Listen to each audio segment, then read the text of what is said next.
So this is really just kind of a fun thing to play with, just not wanting it. I didn't want to be in here. I was thinking how I can parlay that into a lot of different areas of life. But what I really want to talk about is contrast that happens, the negative contrast. I was having lunch with some friends a couple days ago, and we were talking about the benefit of the positive side of contrast. Like if you have great experiences and how that adds more to your vortex. I wonder if you We could see talk all about contrast that. as positive because every bit of it is clarifying. Would you agree? Mm-hmm. And isn't something that's clarifying of benefit? Absolutely. In other words, if this is all about flowing thought and thought energy and direction of thought, then isn't something that makes you clearer about what you want, isn't that a positive thing? Mm-hmm. Yeah? So where were you going before we headed you off? That's kind of it, yeah. Earlier today, we had just had a discussion about not trying to push contrast. In other words, not looking for trouble. So don't look for trouble. Don't get so excited about the value of contrast that you just stir trouble up. But when it comes, accept it and appreciate it and enjoy it and watch what comes as a result of it later. It takes a little bit of a long view sometimes. So earlier today, we were talking about not looking for trouble. But when contrast comes, it was the discussion about step 1, 2, 3, 4, 5, and how every now and again, you're just all of a sudden back in step 1. And you don't really want to be back in step 1, but the question and what indicates true mastery is what you do when now you're having a step 1 moment. What do you do with it? It's how you respond to the contrast that is really what we think you want to talk about here. Because if you're steady, then contrast is sort of like, oh, yippee, something else to want. And if you're not steady, then contrast is, oh, man, I really didn't need that right now. So it all depends on what you're doing when it comes, yes? Mm-hmm. So we had that discussion about not forcing the step 1 moment. And we had offered the word something like, just let life come to you and it will. Just let life come to you and it will. And then you, from your connected and shored up position, now you get to explore the life that has come and decide what you're going to do about it. So about then, the words were barely out of Esther's mouth, and you're fanning yourselves, you're starting to feel uncomfortable. Esther, who never feels uncomfortable when we speak, was beginning to feel a little uncomfortable. The room was getting warmer and warmer and warmer and warmer. And so it was the end of the segment, and Esther went back and she put on her headset so that she can talk to the others who have headsets. And she wanted to know, she said, the room's a little warm. What's the temperature? They have temperature gauges. Their intention is to keep you comfortable. And she was told that the air conditioner was not working. The air conditioner is not working. Now, that was a step 1 moment because Esther cares about you being comfortable. They're working on it. And so Esther left and she roamed around in the hallways. It's very cool back there. She got on a service elevator and went down a floor. It's really cool down there.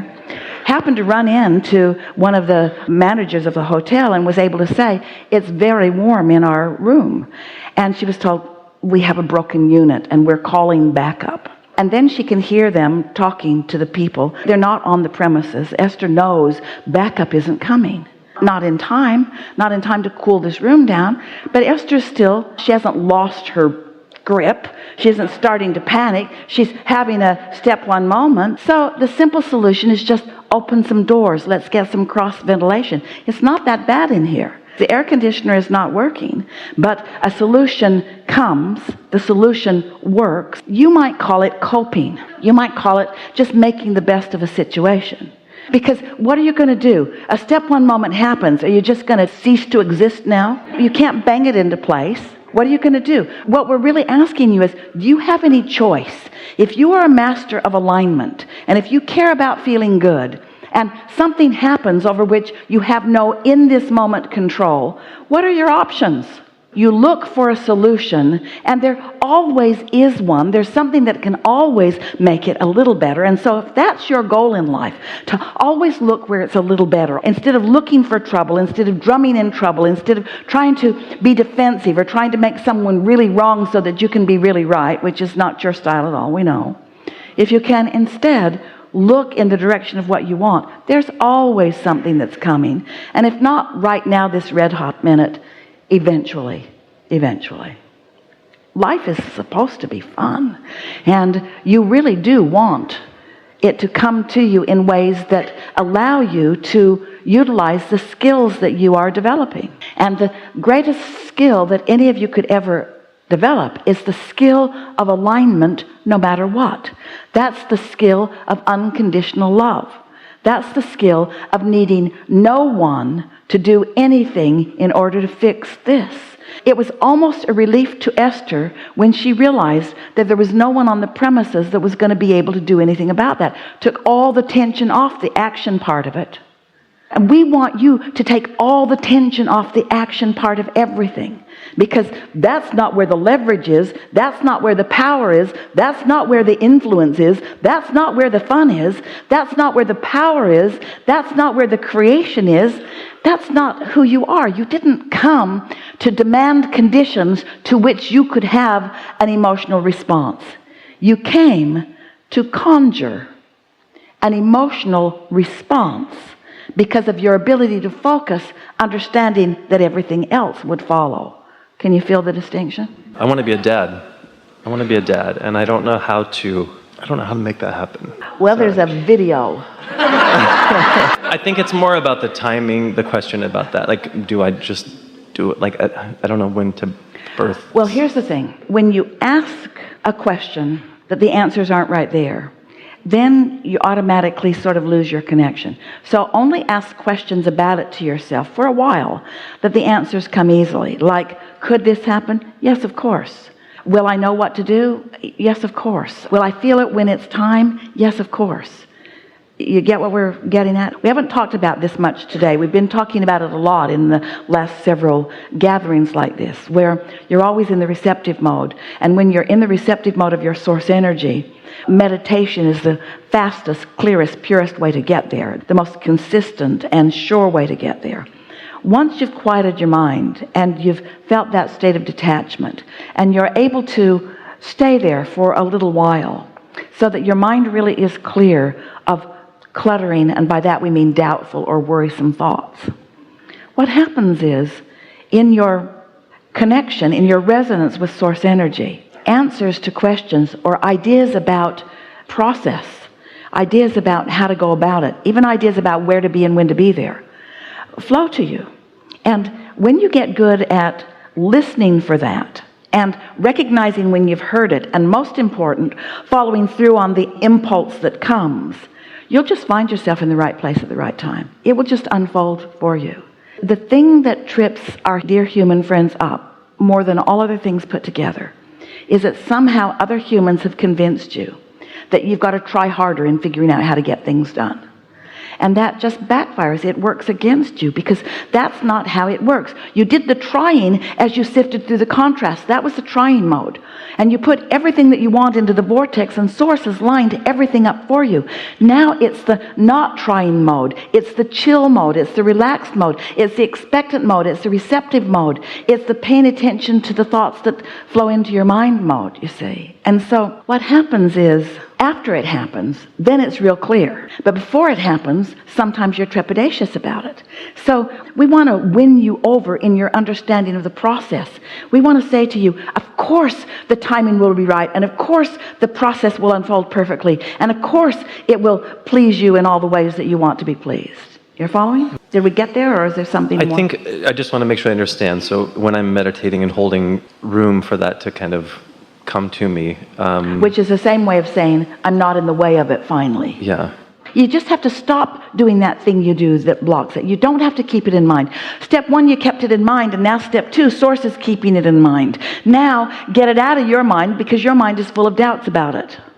So when you're not whacking the plug out of the way, it'll plug in. We have said over time, when you stop doing that thing you do that doesn't let it happen, then it will happen. And how do you know you're doing that thing you do that keeps it from happening? You feel uncomfortable or uneasy. So how do you do something that makes you not feel uncomfortable, uneasy? That's your job, to figure that out. You just have to figure it out by thinking this thought and thinking how it feels, and meditating and feeling the power of that.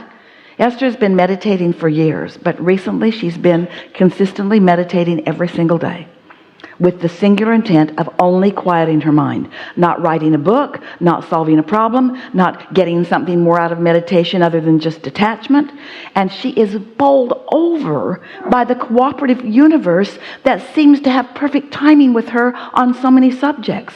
Irrational, almost incomprehensible things happen, and they happen almost in the moment. She was on a Delta flight coming back from Christmas holiday with her family.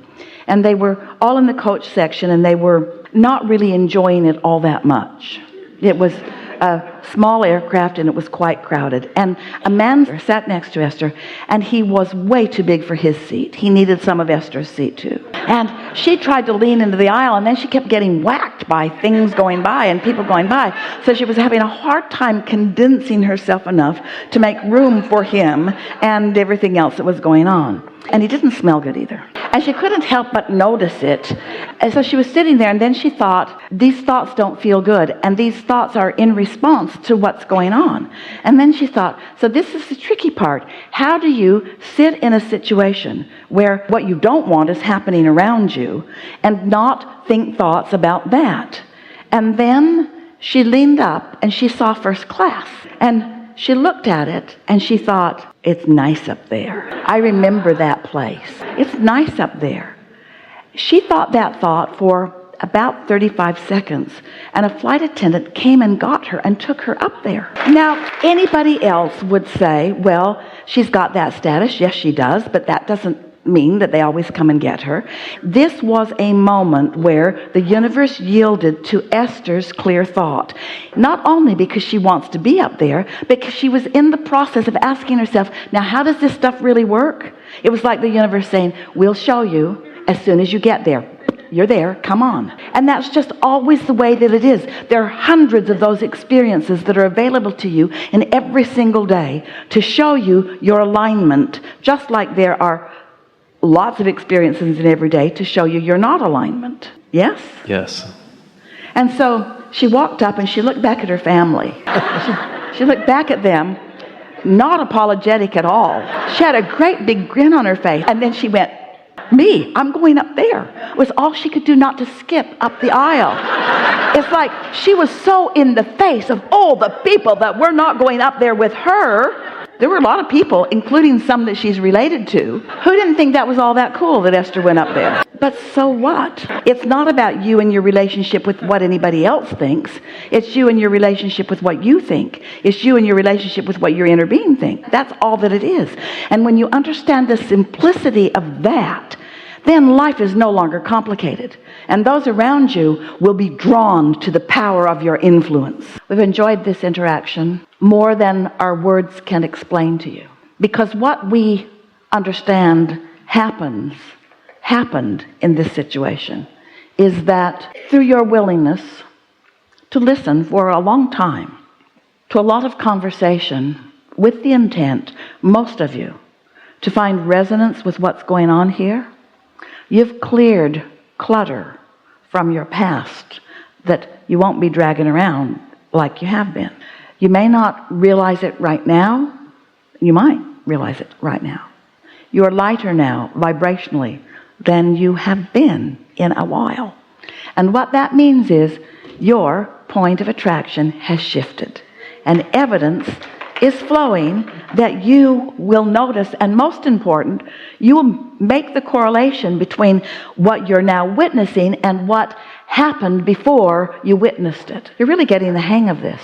This is not a hard thing. It is as difficult as this. This is the terrible price you have to pay. As happy as I can be right now, that's the terrible price that you have to pay.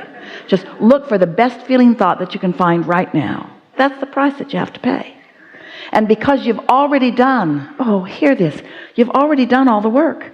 You already lived most of the contrast that has erupted into this magnificent vibrational creation that now is manifesting into your experience. Most of that work you already did in all the step one moments. Now you're refining and amending, but it's really slight in relationship to what's really there. So now This is the really fun part. This is where you chill and you get to witness the benefit of your chilling. Not the benefit, this is the distinction that we want you to hear, not the benefit of your hard work. Because in the moment you start crowing about your hard work, you're lost again.